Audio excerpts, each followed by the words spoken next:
Olá, boa noite. Seja novamente bem-vindo a mais uma aula de dispositivos eletrônicos analógicos.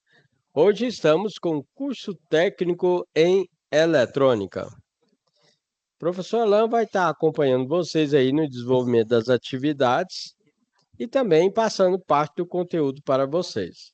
Vamos aguardar alguns minutinhos para dar continuidade em nossas atividades. Novamente, seja bem-vindo a mais uma aula do professor Alain.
Alô, alô, pessoal. Sem mais demoras, estamos aí com a aula de dispositivos eletrônicos analógicos. Nesse caso aqui, o professor Alain vai estar verificando o andamento das atividades e também passando parte do conteúdo para vocês. Hoje é a nossa aula do dia 16/10/2024, a nossa última aula. Vamos verificar como está o andamento aqui das atividades dos nossos alunos.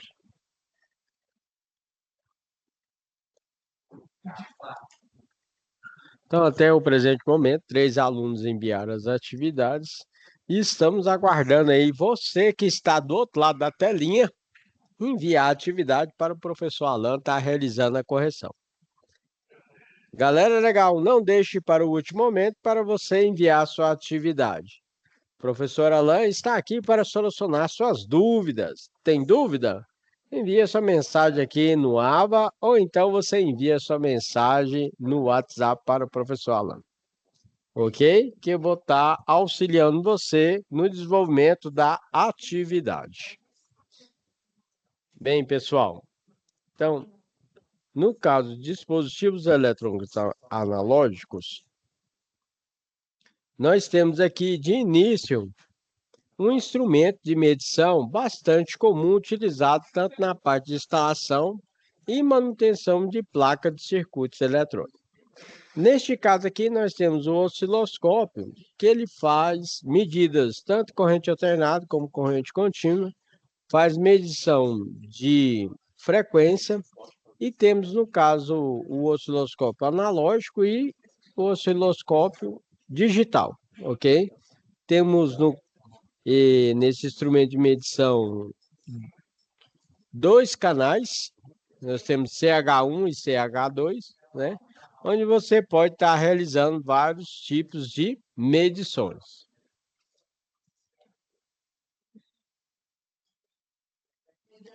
No nosso caso, na nossa situação de aprendizagem, temos que fazer a verificação da montagem de uma PCI, que é uma placa de circuito impresso, envolvendo aí um componente eletroeletrônico bastante utilizado hoje em dia, que nós chamamos de LED. Aí o LED, pessoal, ele tem aí um polo positivo e um polo negativo. O polo positivo é aquele maisinho que você conhece. E o polo negativo é aquele tracinho. O polo positivo, ele é na cor vermelha e o polo negativo na cor preta. Pessoal, mas eu pegando o componente, eu não estou com o componente aqui, mas eu pegando o componente, você pode verificar que é o que está demonstrado aí no slide para você.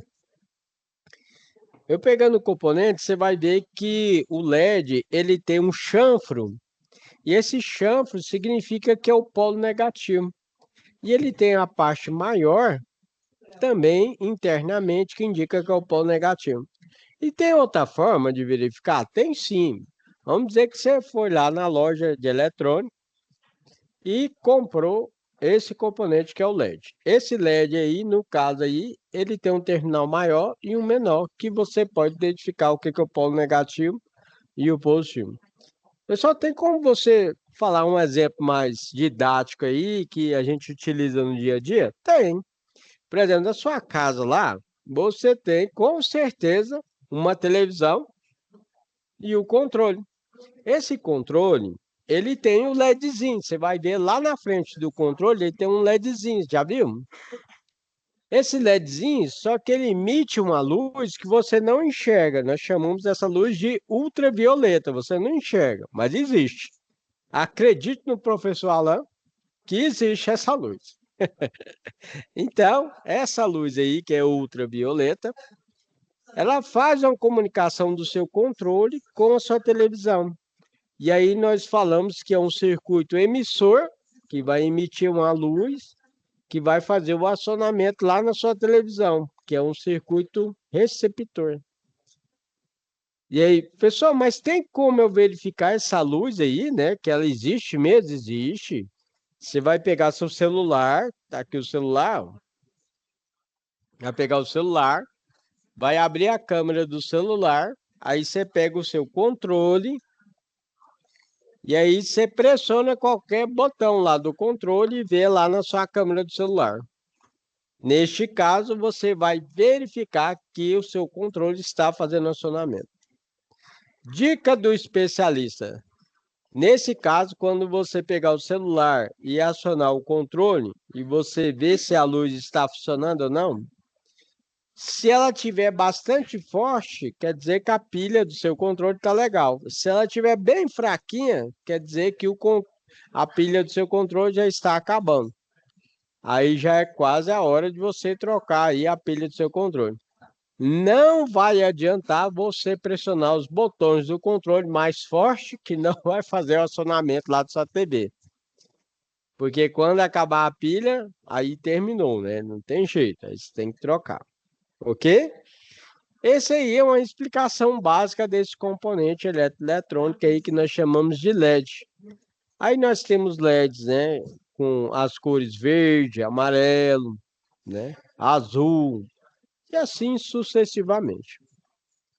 E aí, eu vou estar demonstrando aqui para vocês o funcionamento desse LED e também tem outro detalhe, você não pode pegar o LED e ligar ele direto na bateria, porque ele vai iluminar muito forte e vai queimar. Por isso, utilizamos um componente eletrônico chamado resistor. Esse resistor limita a corrente do LED para evitar a sua queima, ok?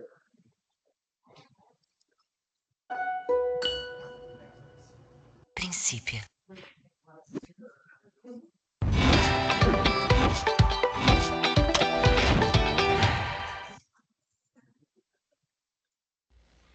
Olá, aqui é a professora Melissa, a gente vai o diodo. Então, através dos materiais, quando esse diodo conduz, e se ele é um LED, ele vai emitir uma luz, né? O LED, assim como um diodo normal, ele possui polaridade. Essa polaridade ela vai ter que ser indicada, né? Então, vai ter um terminal negativo e um terminal positivo. Na imagem ao lado ali, o terminal negativo, ou catodo, ou cátodo, ele é indicado pelo chanfro, ou seja, existe um corte no encapsulamento do LED indicando esse negativo. Às vezes, alguns LEDs não possuem esse corte, então eu poderia também identificar o negativo do LED olhando ele internamente. Se vocês olharem aqui na figura, eu consigo ver que o terminal negativo dele, lá dentro, ele tem uma área maior, então eu poderia identificar dessa forma. O pessoal também gosta de identificar através do comprimento do terminal. Isso só vale quando o LED for novo. Se ele tiver cortado com os dois terminais iguais, não é uma opção válida, né?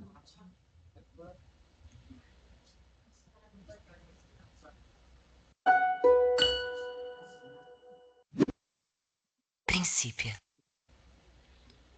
O LED é um diodo, então a simbologia dele é uma simbologia igual à do diodo. Entretanto, ele vai ter umas setinhas indicando uma emissão, indicando que sai uma luminosidade dele, né? Da mesma forma que o diodo comum, o traço ali embaixo do triângulo que forma o diodo, o símbolo do diodo, indica o terminal negativo. Comercialmente existem muitos LEDs, né? Então, os LEDs mais comuns são os LEDs difusos, de diâmetro de 5 milímetros ou de 3 milímetros. E as cores mais comuns são amarelo, vermelho e verde. Mas existem outros LEDs, né? Existe LED azul, LED emitindo em branco, rosa, LED bicolor. Existem os LEDs de alto brilho, LED que pisca, os LEDs infravermelho, que a gente usa como emissor, por exemplo, nos controles remotos. Cada componente sempre vai ter as suas especificações técnicas, que a gente encontra nos datasheets, né? Então, os LEDs ali à direita, o da figura 1, por exemplo, ele é um LED da cor amarela, de 5 milímetros, do tipo difuso. A corrente típica de funcionamento dele é de 20 mA e a tensão típica, ou seja, o valor de condução dele é de 2,1 volts. A figura 2 tem um LED vermelho, a corrente é a mesma, só que a tensão é um pouquinho menor, 2 volts. O LED verde, a corrente é a mesma, e a tensão típica é de 2,2. Existem alguns fabricantes que colocam tipo corrente máxima e corrente mínima.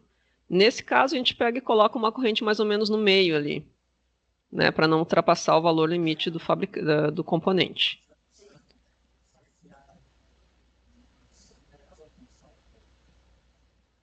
Sempre que eu tiver, nem sempre, mas na maioria das vezes eu tenho um LED ligado a um valor de tensão e eu preciso limitar a corrente que vai circular nesse LED. Essa limitação de corrente ela é feita utilizando-se um resistor em série com o LED. Para calcular esse resistor, eu preciso saber algumas informações, né? Eu preciso saber aonde ele vai ligado, então qual o valor da tensão da fonte em que ele vai ser ligado. Eu preciso saber as informações sobre o LED, então qual é a tensão e a corrente desse LED, que são informados pelo fabricante. E a equação ali ao lado dá como eu calculo esse resistor. Então, para calcular um resistor, eu tenho que saber a tensão sobre ele e a corrente que passa nele. Como o LED está em série com o resistor, né, a corrente do LED vai ser a corrente do resistor. Então, a resistência do LED, que vai ser calculada em ohms, é igual ao quê? Primeiro eu calculo a tensão da fonte menos a tensão do LED, pego esse resultado e divido pela corrente do LED. Vou achar o valor do resistor que eu vou colocar em série com o LED. Além de calcular o valor da resistência, eu preciso me preocupar também com a potência que esse resistor vai dissipar. Então, às vezes, os LEDs estão ligados numa tensão muito maior ali, tipo, o LED está ligado lá em 20, 24 volts, então eu preciso, de fato, calcular a potência do resistor. Como é que eu calculo potência de forma geral? Potência calculada pela tensão vezes a corrente. Então, eu vou pegar, para calcular a potência naquele resistor que vai em série com LED, eu vou pegar a tensão sobre esse resistor vezes a corrente que passa nesse resistor. Então, eu calculo a potência em watts.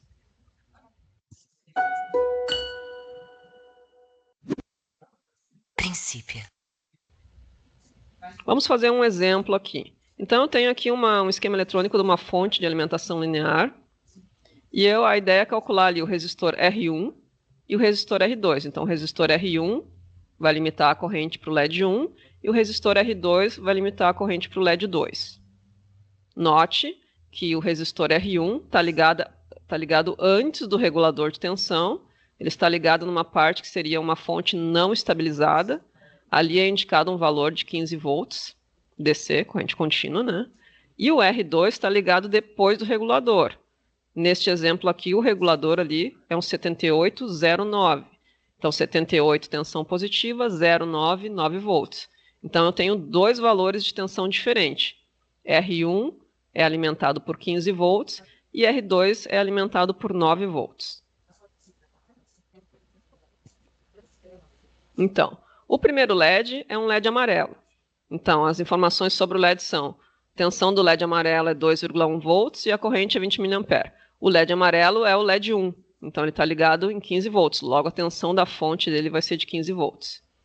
Então, calculando ali à direita, R1 é igual à tensão da fonte menos a tensão do LED 1 dividido pela corrente do LED 1. Então, 15 volts menos 2,1, o resultado disso dividido por 20 mA. 20 mA, como é que eu coloco isso na calculadora? 20 exponencial menos 3. Ou então, ali no ladinho, né, 20 mA é igual a 0,02 amperes. Calculando o resistor R1, eu encontrei 645 ohms. Se eu for lá na loja, não vou encontrar esse valor para vender, né? Então, eu tenho que pegar um valor próximo, um valor comercial. Comercialmente, eu teria o resistor de 570 e o resistor de 680. Nesse caso, eu optei pelo resistor de 680, porque o de 570 ficaria muito abaixo e faria com que a corrente passasse dos 20 mA. Então, o valor da resistência escolhida, 680 ohms. Preciso também calcular a potência do resistor. Sempre que eu vou comprar um resistor, eu compro o valor e a potência que ele suporta. Então, qual é a tensão que vai sobre o resistor 1? É a tensão da fonte menos a do LED, é o que sobra para o resistor. Quem é a corrente do resistor 1? É a mesma corrente do LED, que são os 20 mA. Então, aqui, professor Alan, passou um pouco, né, sobre a parte do LED, o cálculo também do resistor que é utilizado para fazer a instalação do LED. E aí nós temos aí vários tipos de LED que são utilizados nos circuitos eletrônicos. Nesse caso aqui, temos os componentes básicos da parte eletrônica, como o resistor, que serve para limitar aí a corrente e a tensão. Temos o LDR. O LDR, dizendo simplesmente para vocês, é sobre aí, né, um relé fotoelétrico que tem, por exemplo, lá chamado fotocélula. Fica lá atrás do poste, lá na luz, né? Nas ruas que você conhece aí, né? Fica atrás do poste. Quando fica de noite, identifica que está de noite, aciona um relé que liga uma lâmpada. Quando está de manhã, faz a verificação da luminosidade, faz o acionamento do relé e desliga essa lâmpada.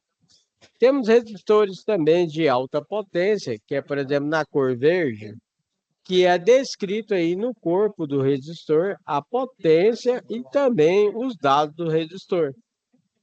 No caso desse aí, é um resistor na cor verde, né?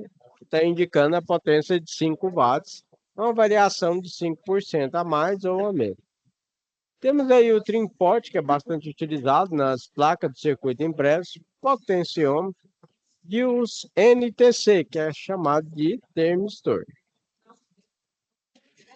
Nesse caso aqui, nós temos resistores de filme de carbono, filme metálico, né, de carbono.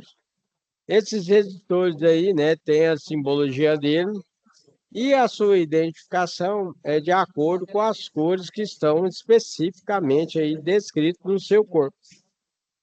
Nesse caso aí, temos um resistor que tem uma variação aí de 5%, e tem o resistor, esse azulzinho, ele tem uma variação aí bastante pequena, por quê? Por causa do seguinte, ele é chamado resistor de precisão.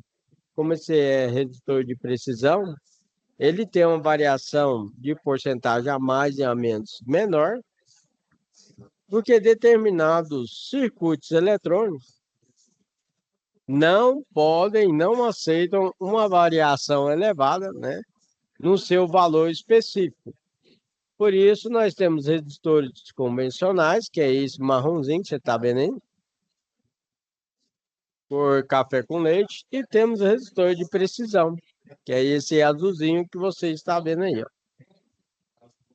No caso aí, na parte de identificação de cores dos resistores, nós temos aí, por exemplo, ó, sendo demonstrado aí, ó, nós temos as cores preto, que é o 0, marrom é 1, vermelho 2, laranja 3, amarelo 4, verde 5, azul 6, violeta 7, cinza 8, branco 9, dourado, que é 5% de variação a mais ou a menos, e o prateado, que é 10% a mais ou a menos. Um exemplo neste cálculo, temos, por exemplo, aí, ó, o resistor de 560 kΩ, onde o verde é o número 5, o azul é o 6 e o amarelo é a quantidade de 0, ok? Por isso, deu um valor de 560 kΩ. Logo abaixo aí temos um resistor de precisão de 237 ohms, que seria o vermelho, que é o 2, né? Temos o laranja, que é o 3, tá vendo ali, ó, ao lado ali, ó. Temos o violeta, que é o 7, tá vendo o 7 lá, violeta? E temos aí, no caso, o preto, né? Que significa o 0, ok? Certo? Então, ou seja, temos 237 ohms com a variação máxima de 1%, porque o marrom é 1%.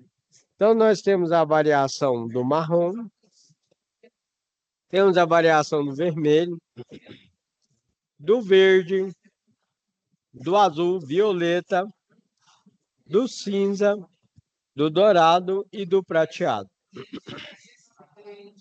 Praticamente trabalhamos então com esses componentes eletroeletrônicos, que são resistores convencionais e resistores de alta precisão, que é esse azulzinho que vocês estão verificando aí. A identificação dos resistores, então, é descrita no seu corpo de acordo com o número de cores que você tem descrito aí no corpo do resistor. Um resistor de alta potência já tem a cor verde descrita aí, né? Todos os detalhes, especificações técnicas desse resistor. Outro tipo de resistor é o resistor de fio. Esse resistor de fio é um resistor de níquel cromo, né? que é bastante utilizado, um resistor já com a potência mais elevada, né? Para determinados circuitos eletrônicos que a gente trabalha aí, ok? Tem uma potência maior, potência de dissipação maior, né? E é utilizado em determinadas placas de circuito impresso. E aí, pessoal, trabalhamos com circuitos de alta tecnologia chamado SMD, onde nós temos aí a parte de resistência, ok? Especificamente com componentes bem pequenininhos. Por quê? Porque essas placas de circuito impresso maiores, com o avanço da tecnologia, é o quê? Reduzir o tamanho da placa e colocar uma maior quantidade, né, de componentes em cima dessa placa. Então, em vez de perfurar a placa, a solda vai em cima da placa, ok? Certo? Isso já é um avanço da tecnologia, onde você consegue utilizar a montagem das suas placas de circuito impresso. E aí nós temos os resistores variáveis, né? Temos aí os potenciômetros, que são bastante utilizados hoje em dia. Potenciômetro, basicamente, é lá no seu ventilador, você tem a possibilidade de aumentar a velocidade do seu ventilador gradativamente. Aquele botãozinho lá que você muda a velocidade chama-se potenciômetro. E aí, pessoal, vamos mostrando aí uma placa de circuito impresso normal, onde o componente perfura a placa. E temos uma placa chamada SMD, que trabalha com alta tecnologia, que os componentes são soldados em cima da placa. Eu só dar um exemplo aí, por exemplo, o computador, ele tem a montagem com circuitos de SMD, que já trabalham com alta tecnologia e trabalha com um sistema de placa chamado wafer. Você imagina que é uma placa em cima de outra placa, onde você não tem a possibilidade de pegar o ferro de solda para tentar trocar. Se você for trocar, vai perfurar a placa e vai danificar aquele componente. Mas aí você pergunta, né, antes de passar para a próxima slide, pessoal, mas como é que eu faço aqui para retirar esse componente? Você faz simplesmente o seguinte: tem uma estação de solda, que é tipo um soprador térmico, que ele vai soprar o calor ali em cima daquele componente, derrete o estanho, aí com a pinça você tira o componente e realiza a troca. O detalhe é que esses componentes são bastante pequenos, o que você faz? A gente utiliza uma lupa grandona com a lanterna para verificar lá a placa de circuito impresso.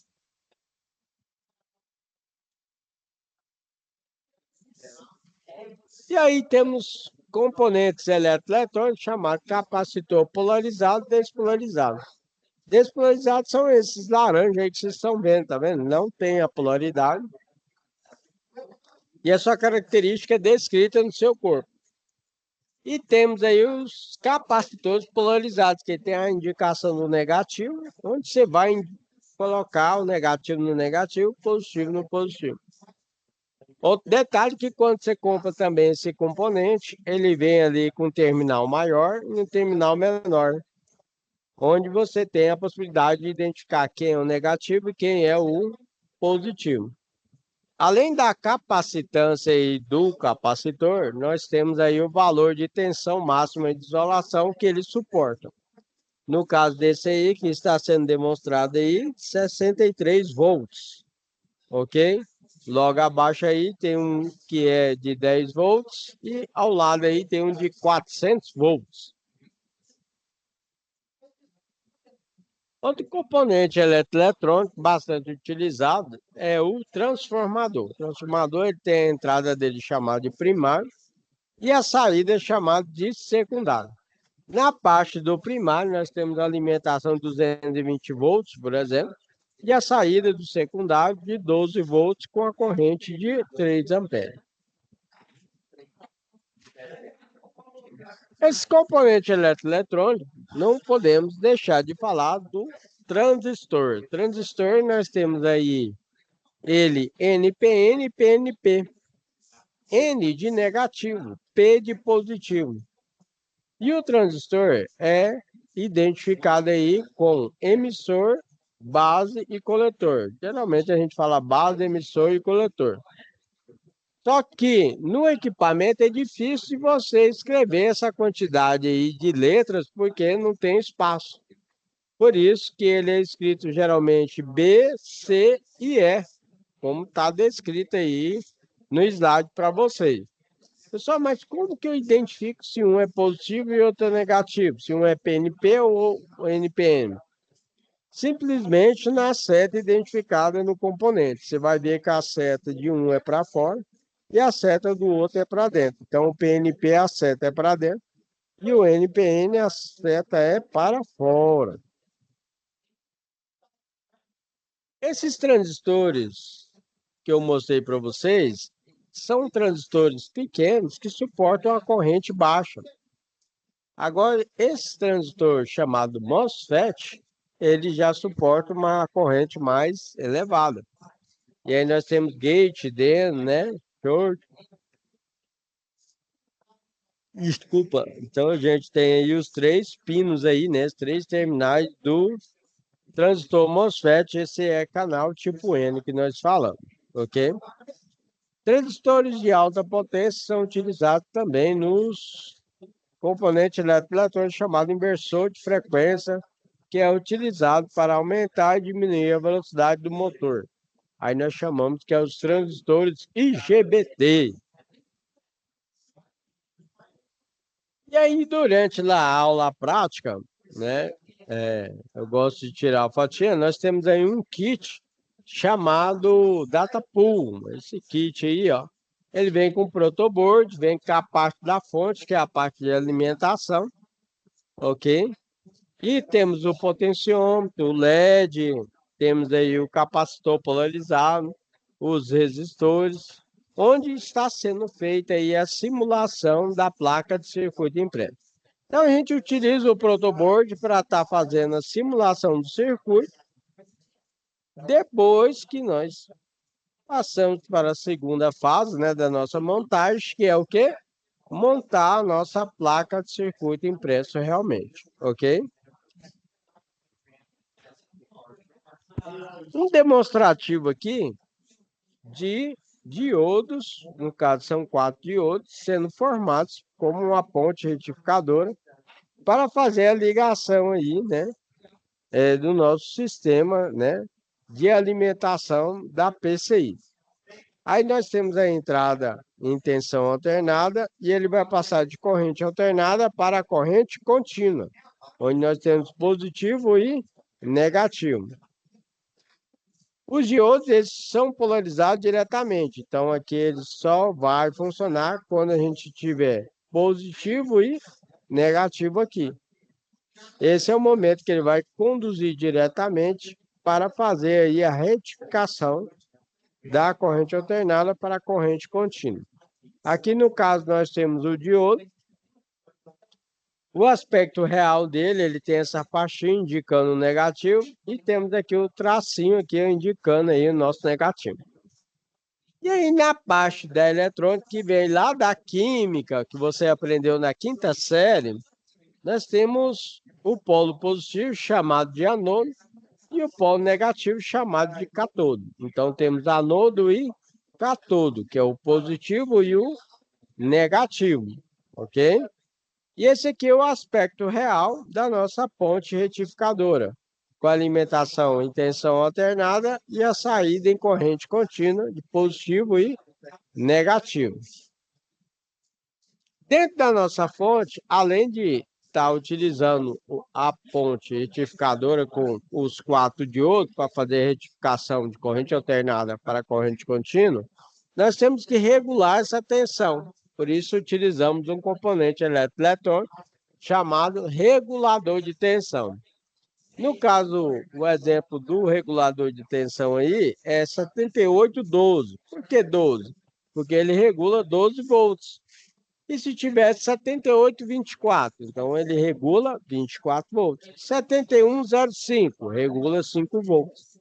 E assim sucessivamente. O final é o valor que ele vai estar regulando a tensão elétrica, ok? Então, o regulador de tensão, como o próprio nome sugere, é capaz de regular a tensão elétrica de saída de seu terminal, conferindo maior funcionalidade durante a criação de projetos eletrônicos, principalmente no caso de placas de circuito impresso. E aí também temos o transistor bipolar, né, BD136, com a identificação de base, emissor e coletor, uma tensão de menos 45 volts, uma corrente de menos 1,5 amperes e uma potência total de 8 watts.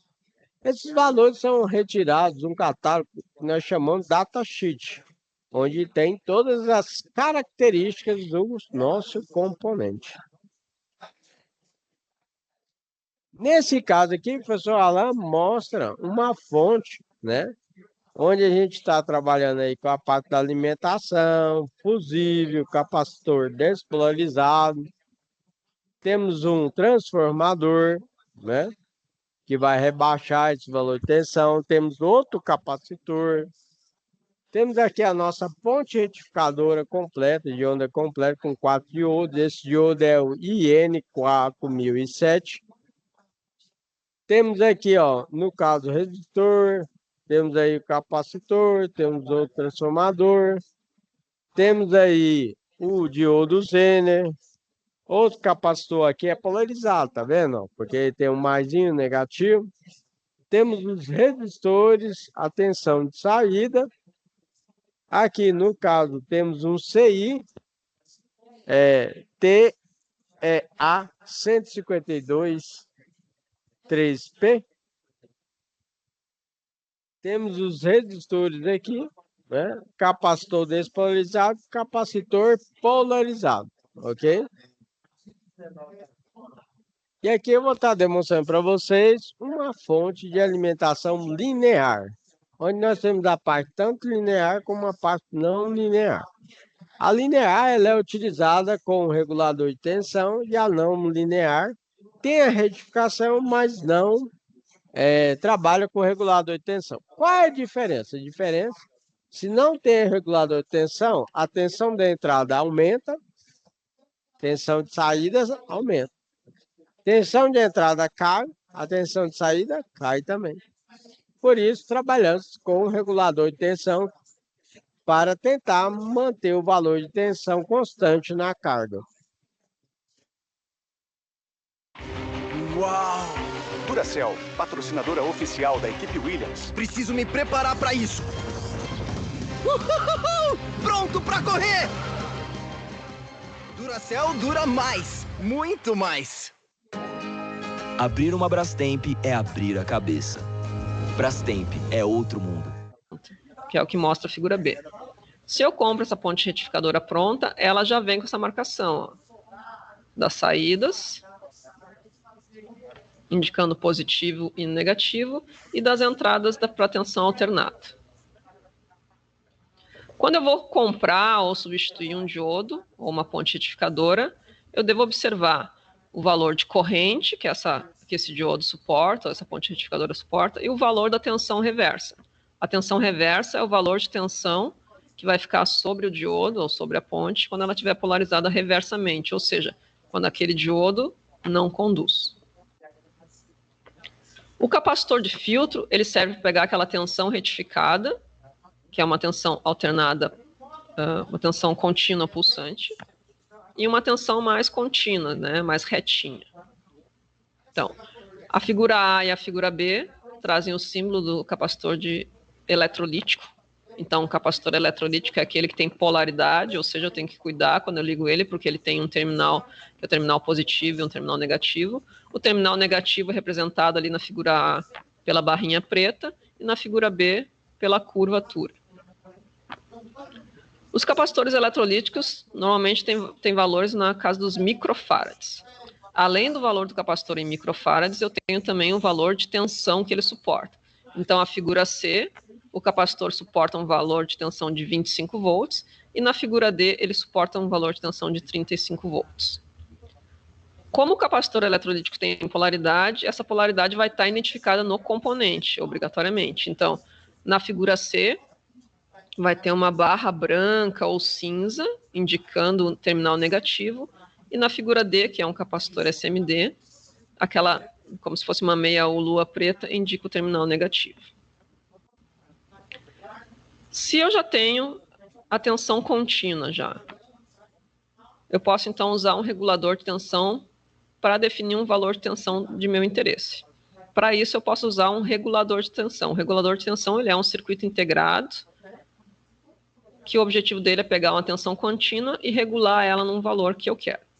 Comercialmente, eu tenho reguladores de tensão para tensões positivas fixas, como, por exemplo, 78. Então, eu posso ter 78,05, 0,9, 78,12. Posso ter também reguladores de tensão fixa negativa. Aí eu teria, por exemplo, 79, indicando que é negativo, e os outros 2 dígitos indicando o valor da tensão. Existem também reguladores de tensão ajustáveis, como, por exemplo, o LM317 e para tensões positivas e o LM337 para tensões negativas. O mais comum é encontrar reguladores de 3 a 30 volts e valores de corrente de 500 mA até 1,5 A. A figura A traz a simbologia para o regulador de tensão positiva, ou seja, o 78,05, por exemplo. Note que na simbologia o pino 1 é o VI, V input, tensão de entrada, pino 2 é o GND e pino 3 é o Vout, ou seja, tensão de saída. Já para o LM317, que é um regulador ajustável, o pino 3 é a tensão de entrada, o pino 1 é ajuste e o pino 2 é a saída. Então eu tenho que cuidar bem quando eu estou lendo o esquema eletrônico para não me confundir. Os encapsulamentos, ou seja, aspecto real, formato do componente, pode variar. Então, o mais comum de achar os reguladores 78, da família 78, é o encapsulamento TO220, que é indicado ali na figura C. Note que esse encapsulamento TO220 não serve somente para reguladores de tensão, ele serve também para transistores, para TRIAC, SCR, enfim. Então, eu tenho que cuidar, quando eu olhar um componente, eu tenho que, além de achar que eu tenho que ler estampado o nome dele na frente, no corpo dele.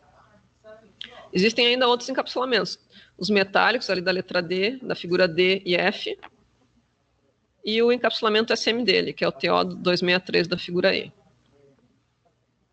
Sempre devo baixar o datasheet do componente e observar qual é a capacidade dele em termos de corrente. Pensando já no funcionamento do circuito, qual é a ideia?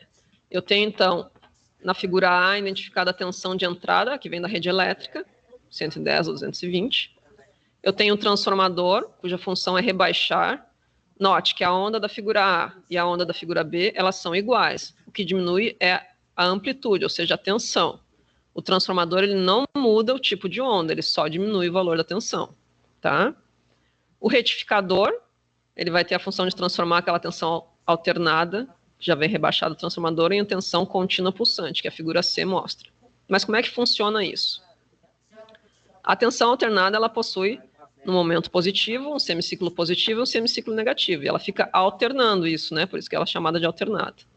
Se eu pensar num primeiro momento, marcado em vermelho, que eu tenho no ponto inicial ali tensão positiva, lá do outro lado do transformador eu vou ter tensão negativa. E aí isso aí faz com que a marcação em vermelho indicada ali saia, passe por um diodo, passa por uma carga ligada na saída ali, retorna, passa por outro diodo e volta para o transformador, a corrente elétrica. Quando o semiciclo é o semiciclo negativo, ele está sendo indicado aí em azul. Então, significa que eu tenho positivo em cima do transformador e negativo ali na parte de cima do transformador e positivo lá embaixo. Então, o que acontece? Acontece a mesma coisa, só que agora 2 outros diodos vão conduzir. Por que um ou outro diodo conduz? É em função da polarização, né? O diodo só conduz se ele está polarizado diretamente. Então, por isso que conduzem, aí 2 diodos conduzem no momento 1 e os outros 2 diodos conduzem no momento 2. Note que a tensão de saída está ilustrada ali na imagem C. Então, no momento 1 eu tenho uma onda, que é resultado do semiciclo positivo, e no momento 2 eu tenho uma onda, um semiciclo, que é consequência do semiciclo negativo. Entretanto, a tensão que fica na saída é tensão positiva, tá vendo? Os semiciclos são só positivos. Isso já caracteriza a tensão contínua, não tem nada negativo, é tudo positivo.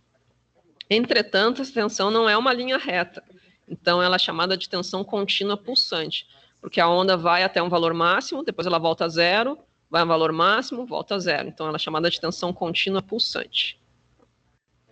Acrescentando um capacitor de filtro, o que ele faz? Ele vai ajudar a preencher com energia aqueles espaços vazios, né? Então a onda agora ela não vai mais voltar a zero.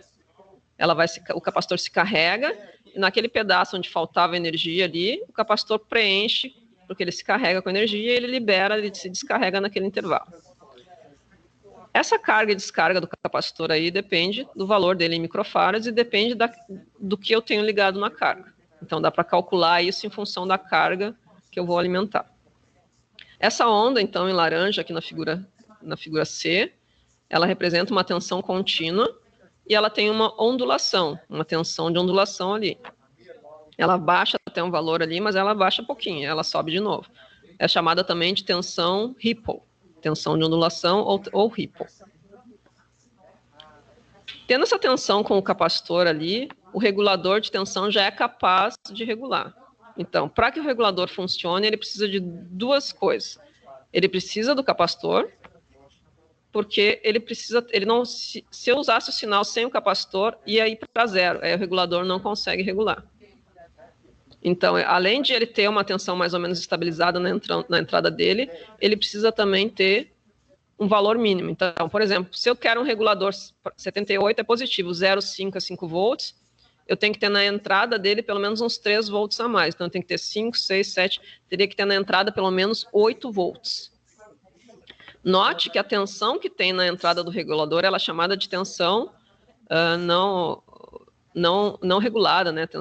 Ela já é considerada uma fonte. Eu já posso considerar que colocando só retificador e capacitor, eu já tenho uma fonte, mas é uma fonte não estabilizada. Qual é a desvantagem de ter uma fonte não estabilizada? Se eventualmente a tensão da rede elétrica baixa por algum motivo, a tensão da minha fonte vai acompanhar e vai baixar também.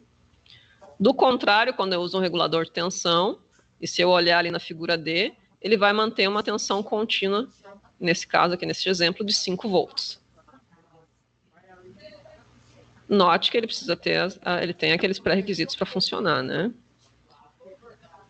Então era isso, eu acho que a partir desse material vocês já estão aptos. Então aqui, pessoal, ela passou parte aí, né, da fonte, né, para vocês. Onde podemos verificar aí a parte da entrada, os componentes eletrônicos que são utilizados aí para a montagem da fonte. Neste caso aí, ó, nós temos que fazer a montagem de um circuito do controle remoto para evitar que o cliente inverta a polaridade das pilhas, né? Certo? E aí, no caso, temos aí a tensão da fonte menos a queda de tensão, que no caso o material é o silício, né? Que é 0,7 volts, no caso, duas pilhas, 1,5 mais 1,5 dá 3 volts. 3 volts, 3 volts menos 0,7 volts, daria o valor daquela tensão 2,3 volts, né? Certo? E aí temos que calcular o resistor para o LED. O que a gente faz? A gente pega o valor daquela tensão dividido pela corrente, a lei de ohms, que vai dar um valor aproximado de 15 ohms. Para a atividade 2, nós temos que utilizar um CI chamado 555, que é esse que está ao lado aí, tá vendo? Tem um aspecto real dele, ele tem 8 pinos e nesse detalhe aí, o pino 1 é a alimentação, 1 e o 8. O 1 é o negativo, o 8 é o positivo. Ele trabalha aí com a geração do clock, do pulso, onde você pode estar determinando, através de resistores, capacitores, a quantidade do tempo desse pulso. Por exemplo, no nosso caso, vai ser 5 segundos. Vamos utilizar um capacitor de 100 microfarads, ok? E uma resistência aí de 68 quiloohms, ok? E temos também a outra resistência, que vai ser de 3,9 kΩ, como está sendo demonstrado aqui no nosso circuitinho. Tá vendo aqui? Esse circuito aqui, temos a bateria, os capacitores despolarizados, circuito integrado, outros resistores aqui, e temos aqui nosso sinal de saída, que é o pulso que o professor Alan falou para vocês. Nesse caso aqui é demonstrado aí o pulso que eu falei para vocês, ó. E aí, nós inserimos agora no nosso circuito também o transistor. Esse transistor, ele trabalha aí com um valor de corrente baixo. Como o valor de corrente é baixo e temos que fazer o acionamento do motor aí ora esse motor gira para a direita, ora ele gira para a esquerda, ou seja, fazer uma parte direta com reversão, nós temos aí que trabalhar com transistores que suportam a corrente mais elevada. Qual o nome desses transistores? Né? Eles são transistores MOSFET, canal tipo N. Esse transistor MOSFET a gente vai estar inserindo aqui para suportar uma corrente maior. Por isso, utilizamos 4 transistores e fazemos aí uma montagem chamada ponte H, que faz um desenho do H, né? Ponte H, porque faz um desenho do H, né? E aí é um transistor MOSFET chamado canal tipo N. Então, deixa eu ver se eu tenho um desenho dele aqui, ó. Ponte H, né? Tipo N, tá vendo? Aí, esse aqui é o transistor, que é bastante utilizado hoje em dia. Então, temos a bateria, capacitor despolarizado, circuito integrado, CI 555. Temos aí os resistores, o nosso transistor, e agora temos inserido aí no circuito os nossos transistores MOSFET aí, que suportam aí uma corrente até de 18 amperes. Ok? Situação de aprendizagem 3, já falei da 1. Situação de aprendizagem 2, agora situação de aprendizagem 3. Na situação de aprendizagem 3 aí, nós temos aí, ó, fazer a montagem da nossa fonte completa aí. Por exemplo, nós temos transformador aqui, ó, que tem o primário e o secundário. Primário é a entrada do transformador, secundário é a saída. E temos também aí, né, a tensão de 12 volts, que é a saída, e a corrente de 3 amperes. Neste caso, temos aí, ó, o valor de tensão da nossa fonte, que não pode aí ultrapassar, de acordo com a situação de aprendizagem, uma variação de 10%. Então, não pode ultrapassar. Por exemplo, temos aí, no máximo, 1,5 volts. Por isso, está sendo utilizado aí um capacitor de 12.000 microfarads com a variação de 25 volts, que é o valor da tensão da fonte. Mostrando o circuito completo para vocês, nós temos aí um 7812, que é um regulador de tensão, 12 é o final do valor de tensão que vai regular, por exemplo, 12 volts, ok? Né? Esse 7812, ele, de acordo com o datasheet, suporta aí até 1 ampere, ok? E aí, nós temos aí uma fórmula aí tirada do datasheet, né? Que é a queda de tensão, né? Dividida aí, né, pelo IREQ menos IQ1 vezes BQ1. Essa é uma fórmula aí identificada, trazida do datasheet. Datasheet é o catálogo que a gente tira na internet de todas as características do componente. Por exemplo, o transistor que está sendo utilizado são transistores com material chamado silício. O silício tem uma queda de tensão de 0,7 volts, como está descrito aí, ó, na atividade para vocês. Tem uma corrente de 800 miliamperes, certo? E temos aí, de acordo com o datasheet, que o nosso transistor BD136, né, ele tem a sua característica específica. Lembrando que esse transistor suporta uma corrente mais baixa. Aqui no caso temos uma fonte completa, ó, onde nós temos aí a entrada de alimentação 220 volts, o transformador com a entrada primária 220 volts, saída 12 volts, que é o secundário. Temos aqui a nossa ponte retificadora completa, né, com 4 diodos, com a corrente de 3 amperes. Aqui é o negativo. Temos o capacitor polarizado, onde o negativo é indicado, né, como foi demonstrado lá no início da aula. Temos o resistor aqui. Temos um transistor BD136.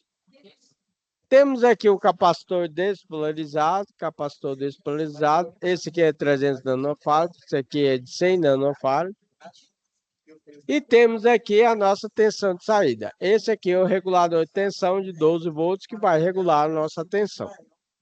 Então, o professor Alan explicou para vocês aí a primeira, segunda e terceira situação de aprendizagem. Pessoal, qualquer dúvida, vocês enviam aí na plataforma para o professor Alan, ou então pode enviar aí, que eu estou no grupo de WhatsApp, pode enviar aí para o professor Alan, que eu vou estar acompanhando vocês no desenvolvimento das atividades. Desejo a todos aí uma ótima semana, fica com Deus, um abraço, tchau, tchau.